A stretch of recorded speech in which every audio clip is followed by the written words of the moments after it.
তাহেরে হুজুর সম্পূর্ণ আমি কোরআনের আয়াত তাফসীর করে দেখছি, উনি সম্পূর্ণ শিরক এবং বিদআতের উপর রয়েছে। আরে সে নাই বড় আলেম, সে নাই দেখতে পারে না, বোঝে না, তোমরা কেন তাকে দাওয়াত করে তার গল্প শোনো? কি জন্য তার গল্প শোনো, তার গান শোনো, তার নাটক শোনো? সে কয়েছে আমার নিয়ে তো মতাই করে, আমার নিয়ে তো সিনেমা করে, আমার নিয়ে তো নাটক করে। কোরআনের আয়াত শুনে আজকে মঞ্চে কথা বলে বিভিন্ন প্রকারের গান, বেপয়সা গান টান দিয়ে। আজকে এই জায়গায় কথা বলছে নবীরা, এই জায়গায় কথা বলছে সাহাবীরা, এই জায়গায় কথা বলছে তাবেঈনরা, আর এখন এই মঞ্চে হয়ে গেছে তামাশার মঞ্চ। আমি আসাদুজ্জামান, আমার বাড়ি মাগুরায়। আমি ঢাকা যাই রিক্সার পর উঠে যে বয়ান করছি, পৃথিবীর কোটি কোটি মানুষ দেখছে। যে রিক্সার পর যে ছেলেটাকে দেখছেন, আমি সেই ছেলেটা। আমাকে বিদেশ থেকে ফোন দিয়েছে। আমি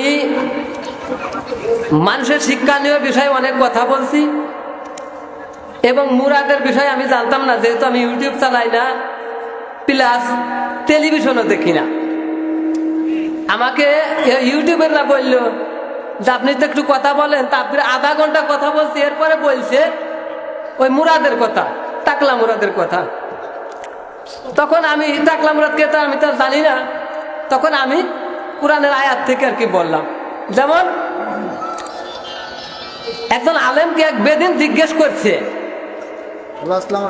যে তোমাদের কোরআনে তো সবই আছে, কত আলেম সাহেব 1 কেজি আটায় কয়টা রুটি হয়, একই কোরআনে আছে? তো তখন আলেম সাহেব বললে হ্যাঁ অবশ্যই আছে। তো উনি আয়াতটা তেলাওয়াত করে বলল যে আয়াতের অর্থে বলল যে জানে তার কাছে জিজ্ঞেস করো। তা আমি কোনোদিন রুটি বানাই নাই, রুটি বানাইছে আমার বাড়িওয়ালা, আমি আটা কিনে নিয়ে যাই। তো 1 কেজি আটায় কয়টা রুটি হয় আমার বাড়িওয়ালা ভালো জানে। উনি তখন আমার কাছে জিজ্ঞেস করলো যে এই ব্যাপারে কোনো আয়াত আছে কিনা। আমি অন্যান্য বিষয় আলোচনা করছি, এরপরে বলছি ওই বিষয়ে কোনো আলোচনা আছে কিনা। তা আমি ওনার বিষয় বলতে 4টে সূরা থেকে 4টে আয়াত তেলাওয়াত করি, বুঝেছেন? আমার ঢাকার থেকে আজকেও ফোন করছে, কাকা আসেন কিছু কথা বলে। তো ডাক্তার জাকির নায়েক, তার নামের পিছনে হাফেজ, মাওলানা, কারি, মুহাদ্দিস, সাইকুলাদিস কিচ্ছু নাই, সে কিন্তু গবেষণা করে ওই পর্যন্ত আজ পর্যন্ত হাজারো আলেম তার সীমানায় নাই। আমি ওই কোরআন হাদিস নিয়ে গবেষণা করে আমি 26-27 পারা, 2টা সূরা পড়লে 27 পারাও শেষ হয়েছে। আমি শুধু গবেষণা করছি এবং বিভিন্ন প্রকারের হাদিস থেকে গবেষণা করছি। নাহলে এমনি এমনি কথা বলা যায় না। হঠাৎ করে একজনের 4টে সূরা থেকে হঠাৎ করে আমি শেষ হতভম্ব, ইউটিউবের সামনে কথা বলা টাফ ব্যাপার। আমি হঠাৎ করে কি বলবো, আমার আয়াতটা একটু এলোমেলো হয়ে গেছিল, বোঝেন না? আমি জীবনে কোনো মানুষের সামনে কথা বলি নাই, আমি সেই জায়গায় কথা বলতেছি।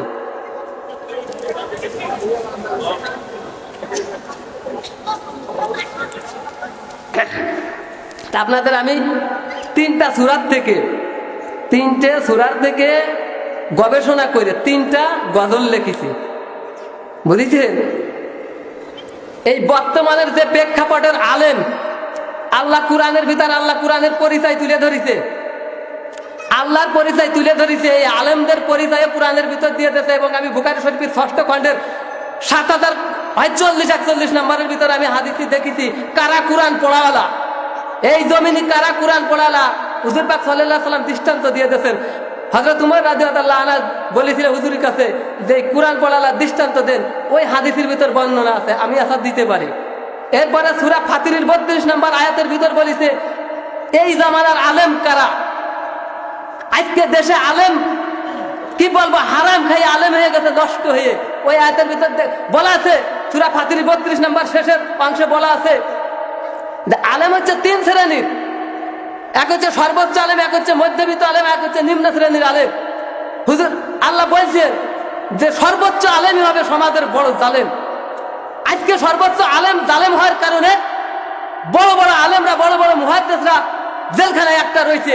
আজকে কথা বলছে কৌতুকের মদিবা, কথা বলছে সেদিনকে মৌসা হাফেজি মাদ্রাসা করাইছে, এত সুন্দর একটা গোরস্থান মাদ্রাসা, সেই জায়গায় কথা বলছেন হাই আলো কবির বিন সামাদ। সে উঠেই বলছে যে আমি কোরআন মসজিদেও যাই নাই, মাদ্রাসাও যাই নাই। তুই মসজিদ মাদ্রাসায় যাসনি, তো এই জায়গায় কেন আইছিস? আল্লাহ পাক কোরআনে বলছেন বাল্লিগু আন্নি ইন্নী ওয়াল আয়া, তোমার কথা যদি একটা আয়াত থাকে তুমি সেটা প্রচার করো। আরে কোরআন হচ্ছে এমন একটা জিনিস, মানুষের মন থাকে লোহার চেয়ে শক্ত, সোনা গলে সারা জীবন জ্বালাবেন, সোনা এমনিতে গলে না, সোনা গলে একটু সোহাগা দেওয়ার পরে। আর এই মানুষ গলবে কোরআনের আয়াত শুনে, আজকে মঞ্চে কথা বলে বিভিন্ন প্রকারের গান বেপয়সা গান টান দিয়ে।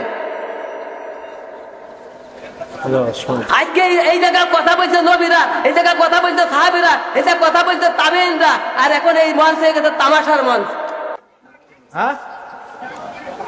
আলেমই চলে না।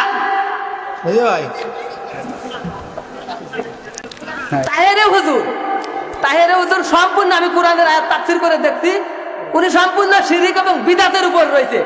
আরে সে নাই বড় আলেম, সে নাই দেখতে পারে না, বোঝে না, তোমরা কেন তাকে দাওয়াত করে তার গল্প শোনো?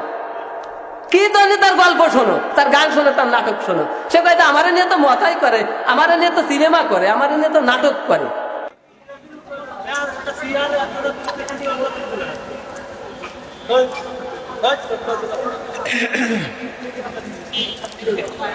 আমি আমার গজলটা এখন বলবো।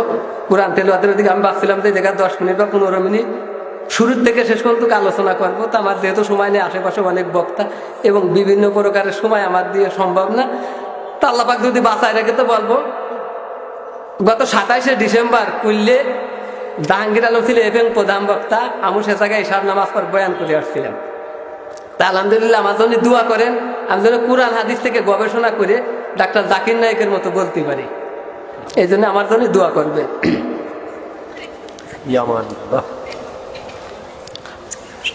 আউযু বিল্লাহি মিনাশ শাইতানির রাজীম।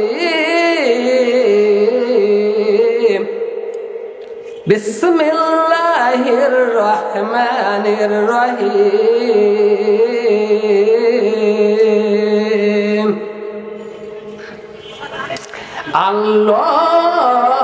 আল্লাহু লা ইলাহা ইল্লা হুয়াল হাইয়ুল কাইয়্যুম লা তাখুযুহু সিনাতু ওয়ালা নাওম লাহু মা ফিস সামাওয়াতি ওয়া মা ফিল আরদ মান যাল্লাযী ইয়াশফাউ ইনদাহু ইল্লা বিইজনিহি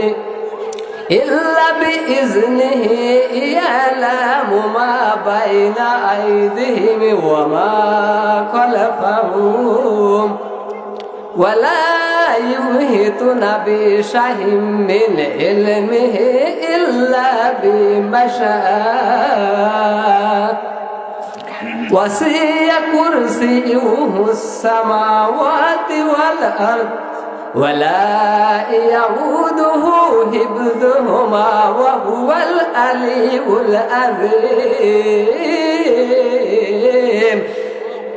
আমি এই আয়াতের তাফসীর নিয়ে ঘাটাঘাটি করছি, কেন আল্লাহ পাক রব্বুল আলামিন এই আয়াতের এত বর্ণনা করেছেন।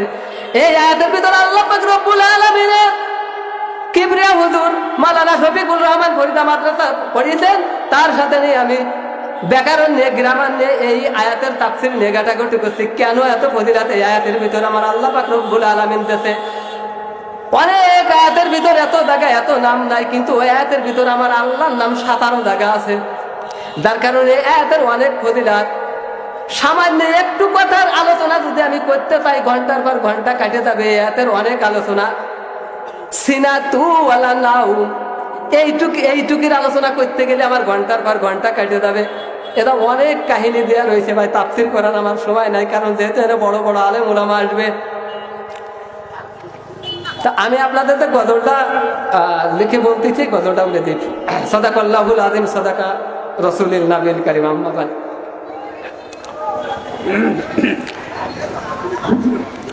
আরামের 93 নম্বর আয়াতের তাফসীর আর মাওলানা তারিক জামিলির খবরের যে পয়লা রাত, ওই থেকে নিয়ে আর কি বলছিলাম। ওই দেখা যায় গোরস্থান ওই